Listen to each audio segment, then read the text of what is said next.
मैंने रात और दिन प्रार्थना और पुकार की। प्रत्येक वस्तु ईश्वर है। यह कमरा और ब्रह्मांड एक चलचित्र की भांति मेरी चेतना के पट पर तैर रहे हैं। अब आप सिनेमा घर के पीछे मुड़कर प्रक्षेपण कक्ष की ओर देखते हैं तो आप केवल प्रकाश पुंज को ही पाते हैं जो पर्दे पर चित्रों को प्रक्षेपित करता है। ठीक उसी प्रकार यह सृष्टि ईश्वर के प्रकाश से सर्जित एक चलचित्र के अतिरिक्त और कुछ नहीं है, जो अविश्वसनीय प्रतीत होती है, परंतु यह सत्य है। मैं इस कमरे पर दृष्टि डालता हूँ और मैं विशुद्ध ब्रह्म, विशुद्ध प्रकाश, विशुद्ध आनंद के अतिरिक्त और कुछ नहीं देखता। वे सर्वत्र सबको व्याप्त किए हुए संसार में वास करते हैं। मेरे शरीर का और आप सबके शरीरों के चित्र और इस संसार की सभी वस्तुएं उस पवित्र ज्योति से प्रवाहित होती हुई मात्र प्रकाश किरणें हैं। जब मैं उस पवित्र ज्योति को देखता हूँ तो मुझे विशुद्ध ब्रह्म के अतिरिक्त और कुछ भी नहीं दिखाई देता। अब यह बहुत सरल प्रतीत होता है, परंतु जब मैं छोटा बालक था, हर रात प्रार्थना की। मैंने हर रोज प्रार्थना की, परंतु कोई उत्तर नहीं आया। एक ओर मैं अज्ञानी मानवता को देखता और दूसरी ओर अनंतता को, जो मुझसे बात नहीं करती थी। वह बहुत क्रूर अवस्था थी। मैंने सोचा ईश्वर ने मुझे त्याग दिया है, लेकिन उन्होंने मुझे त्यागा नहीं था। वे हर समय मेरे विचारों के पीछे और मेरी भावनाओं के पीछे छिपे हुए थे। जब मैंने अंतर में प्रकाश देखना आरंभ किया तो मेरी आत्मा रहस्यमय ढंग से दिव्य सुगंधि से भर जाती थी। मैं पेड़ों की जड़ें और उनकी प्रवाहित होते रस को देख सकता था। तब मैंने परमात्मा को अपने निकट अनुभव करना आरंभ किया। दिन रात बार बार मैंने प्रार्थना की और ईश्वर को पुकारा। और जब किसी भी वस्तु का मेरे लिए कोई महत्व नहीं रह गया, जब मन से मैंने प्रत्येक वस्तु का त्याग कर दिया, यहाँ तक कि प्रसन्नता का भी, यह सोच कर कि शायद यह भी भौतिक प्रसन्नता हो, तब उन्होंने मुझे आशीर्वाद दिए। अब सदा के लिए वे मेरे साथ हैं। संसार मुझे त्याग सकता है, परंतु ईश्वर मुझे कदापि नहीं त्याग सकते।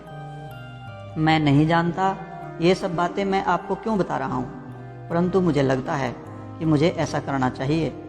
मैं उनके बारे में पहले ही कहा करता था, परंतु जो लोग उदासीन हो जाते थे उनके सामने मैं बोल नहीं पाता था। मेरा मुंह ही नहीं खुलता था।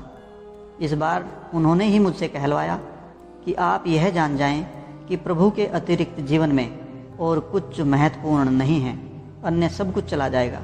केवल उनके लिए प्रार्थना करें जो चिरस्थायी हैं, अर्थात ईश्वर। केवल ईश्वर को जानने के लिए ही प्रार्थना करें। मानवीय प्रेम की लालसा न करें, यह समाप्त हो जाएगा। कोई भी मानवीय प्रेम के लिए आप कभी भी प्रार्थना न करें। मानवीय प्रेम के पीछे ईश्वर का आध्यात्मिक प्रेम है, उसको खोजें। घर के लिए या धन के लिए या प्रेम के लिए या मित्रता के लिए प्रार्थना कभी न करें। इस संसार की किसी वस्तु के लिए प्रार्थना कभी भी न करें। ईश्वर जो कुछ आपको देते हैं केवल उसी में आनंदित रहें। अन्य सब कुछ माया की ओर ले जाता है। मनुष्य पृथ्वी पर केवल ईश्वर को जानना सीखने के लिए आया है, वह किसी और कारण से यहाँ नहीं है। यही ईश्वर का सच्चा संदेश है। जो उन्हें खोजते हैं और उनसे प्रेम करते हैं, उन सबको वे उस महान जीवन के विषय में बताते हैं जहाँ कोई पीड़ा नहीं है, कोई वृद्धावस्था नहीं है, कोई युद्ध नहीं है, कोई मृत्यु नहीं है, केवल शाश्वत आश्वासन है। उस जीवन में कुछ भी नष्ट नहीं होता। यहाँ केवल वर्णातीत आनंद है जो फीका नहीं पड़ता, वह आनंद जो नित्य नवीन रहता है। अतः इस कारण ईश्वर को खोजने का उचित उपाय करें।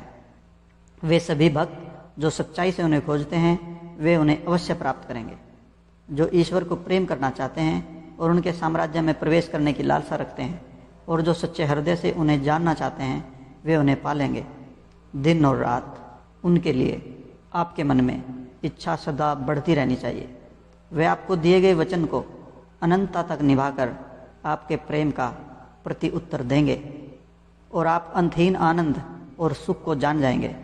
सब प्रकाश है, सब आनंद है, सब शांति है, सब प्रेम है, वे ही सब कुछ हैं। जय गुरु जी।